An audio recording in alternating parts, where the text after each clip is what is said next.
చెప్పచ్చా? Okay.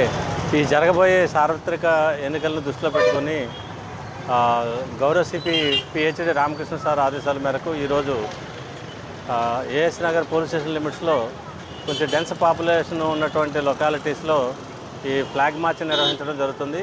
దీంట్లో ఇంచుమించు 80 మంది వరకు ఆఫీసర్స్ సిబ్బంది అంతా పాల్గొంటే సిఆర్పిఎఫ్,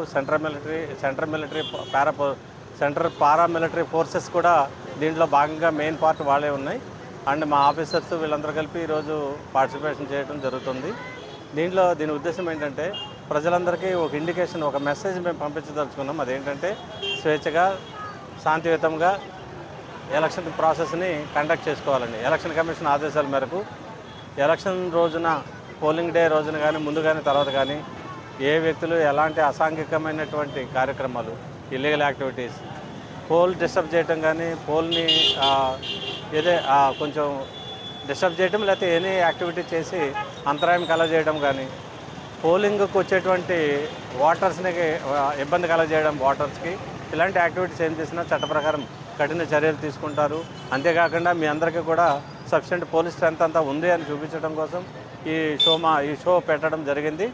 దీనివల్ల ప్రజలకి నేను రిక్వెస్ట్ చేసేది ఏంటంటే మీరు స్వేచ్ఛగా, శాంతియుతంగా, స్వేచ్ఛగా వచ్చి మీ ఓటు హక్కును వినియోగించుకోండి. ఈ ఓటు హక్కు అనేది ప్రతి ఒక్కరికి దాని విలువ, ఇంపార్టెన్స్ తెలుసు. మేము కానీ, ఎలక్షన్ కమిషన్ అఫీషియల్స్ కానీ, జిల్లా యంత్రాంగం కానీ, కలెక్టరేట్ కానీ మీకు చాలా సందర్భాల్లో మీడియా ద్వారా తెలియపరచడం జరిగింది. దాని ఇంపార్టెన్స్ని పెంచండి అని, ఓటింగ్ పర్సంటేజ్ పెంచండి అని, కొత్తగా ఉన్న కొత్త ఓటర్స్ కూడా మీరు అత్యంత ఉత్సాహంగా వచ్చి ఓట్లేసి మా శాంతి భద్రతలకి మాకు కాపాడాలని, ప్రొటెక్ట్ చేయాలని, సహకరించాలని, అదేవిధంగా సమాజంలో ఉన్న అన్ని వర్గాలకి రిక్వెస్ట్ చేసేది ఏంటంటే ఈ ఫ్రీ ఓటింగ్ అనేది మాకు మార్నింగ్ టు ఈవినింగ్ ఆ రోజు జరిగే పోలింగ్కి మీరు సహకరించాలని మీడియా ద్వారా విజ్ఞప్తి చేస్తూ ఉన్నాను. Thank you very much.